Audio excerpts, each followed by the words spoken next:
We caught up with Michael Allen Harrison, the curator of 10 Grands, the night before the concert. Here are some pictures of the rehearsal, pre-concert activities, and our conversation. Michael, what was the impetus for 10 Grands, and why did you think this is the best way to go about raising money for education?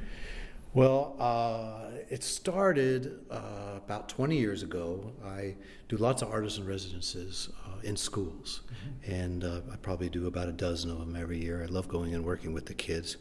And while I was doing that, through that kind of 5-year period, you know, a lot of the programs were disappearing. And so, you know, just knowing how important music is for kids, and working with administrators and teachers and knowing how important it was for them to have these music programs.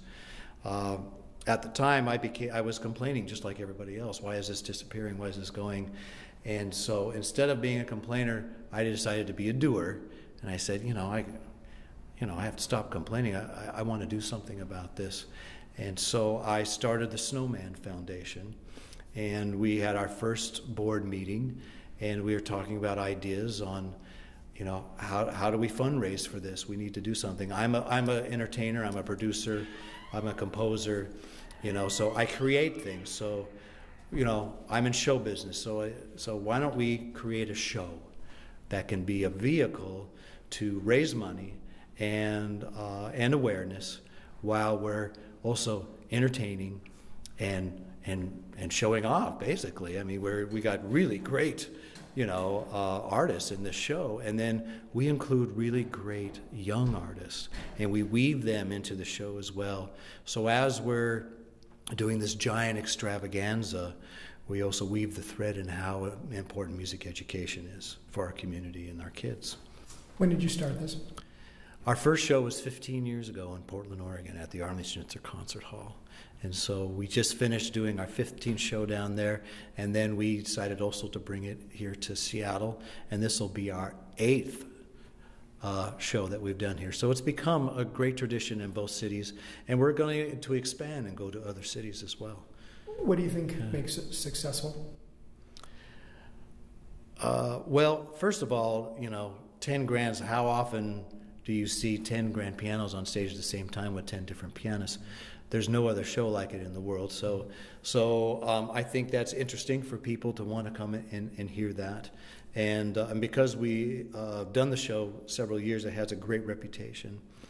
But the thing that makes it the most successful is not just being interesting, that the show has heart. And really, through the night, you feel its intention. We keep the intention intact.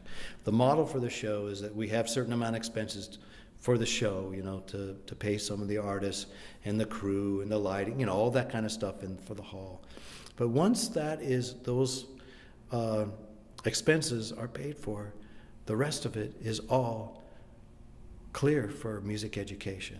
So that's the model, that's the vehicle, and I want to use that same vehicle in every city that we take 10 Grands to. How has it changed most over the last 15 years? I think the quality of the arrangements, the quality of the playing, a lot of us who have been in it year after year, we've gotten used to playing together, as a unit of 10 pianos. Every year we get probably 3 or 4 new people, but as long as we have 5 or 6 that are veterans, that's kind of the glue that keeps it all together. And then for some reason, it just happens that the young talent that we include, it just gets better and better and better. No other reason that it just happens. We're always, searching for new people. And a lot of times we don't have to search. A lot of times they just appear. And then we get them on stage, and it's magic every time. I think, because we've kept that intention intact, for the reason why we're doing it, I think that's why the magic just seems to elevate every year. What will the audience experience this year that they might not have seen last year or 14 years ago? Let's see. What are they going to experience this year? My goodness. It's hard to say, because every year is something. There's always something different. There's new arrangements, and then just something happens. on stage. There's something magical. Maybe there's just a funny joke that somebody made, or let me give you, for instance, every once in a while, something miraculous happens. There was an educator.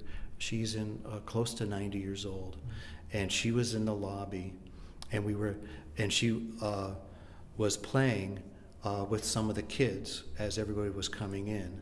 And myself and my co-producer, Greg Tamble, and we noticed her just beautiful playing. I walked up to her and I said that she was playing the Chopin Etude, the A flat. And she was just had this flow. It was just beautiful. And so I started asking about her, and she's been a teacher for like 50 some odd years, and she was getting close to retiring, and some of the kids in the lobby were some of her students. And so I took Greg aside and I said, what do you think about we invite her up to play for everyone? We have like this one little slot where we could just kind of bring her on stage. And he says, I think that's a really good idea.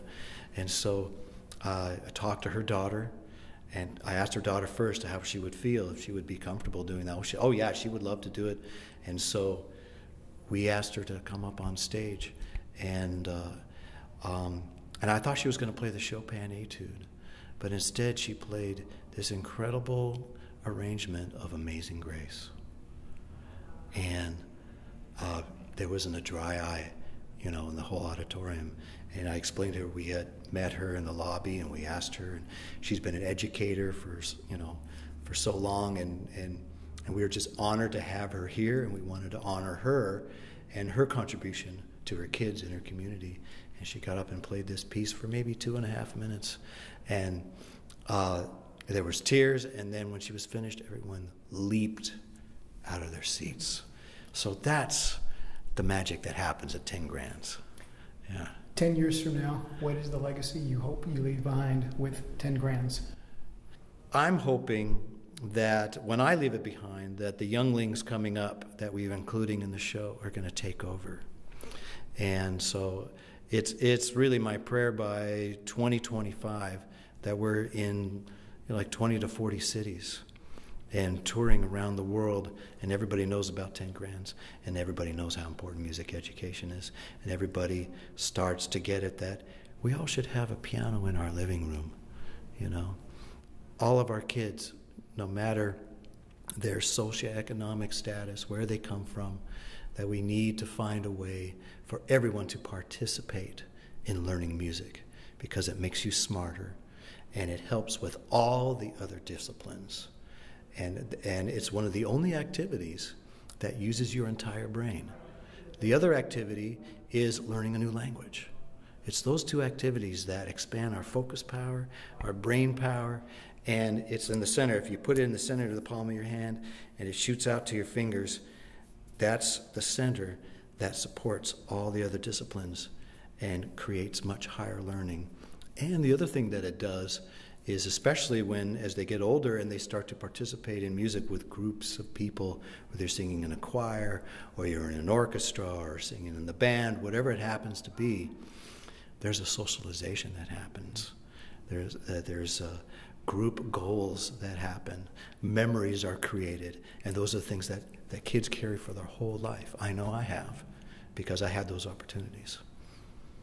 Michael, thank you for spending some time with us. Oh, you bet. Thank you for the interview. I appreciate it.